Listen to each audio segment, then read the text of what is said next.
সবাই বলে না একটা মেয়ে খারাপ হওয়ার পেছনে একটা ছেলের হাত থাকে। আমি তো বলবো একটা লয়াল মেয়ে খারাপ হওয়ার পেছনে তার 12 খানকি মাগি বান্ধবীর হাত থাকে। তার কারণ একটা মেয়ে তোমাকে মন থেকে ভালোবাসে, তোমার সাথে অনেকদিন সম্পর্ক চালিয়েছে, অনেক বছর সম্পর্ক চালিয়েছে, কিন্তু তার বান্ধবী তার বয়ফ্রেন্ডের সাথে দেখা করতে হবে, বলবে চল আমার সাথে চল। যে বলবে আমার বয়ফ্রেন্ডের সাথে যে ছেলেটা এসেছিল ওর সাথে প্রেম করবি, আমার একটা বন্ধু আছে তার সাথে প্রেম করবি, আমার এর সাথে প্রেম করবি, আমার বাবার সাথে প্রেম করবি, সব সময় তাকে অ্যাপ্রোচ করতেই থাকে।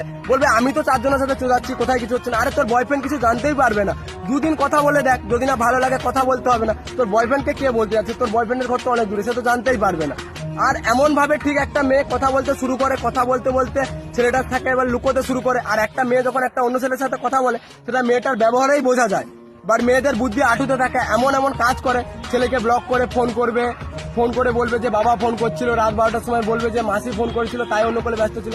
যে ছেলেটার কাছেও মেয়েটা ধীরে ধীরে খারাপ হয়ে যায়, যে ওই মেয়েটা আবার যেই ছেলেটাকে ভালোবাসতে হবে সেই ছেলেটাকেই শত্রু ভাবতে শুরু করে, কারণ সেই ছেলেটাই ওকে এবার প্রত্যেকটা জিনিসে বাধা দিতে সন্দেহ করতে শুরু করে।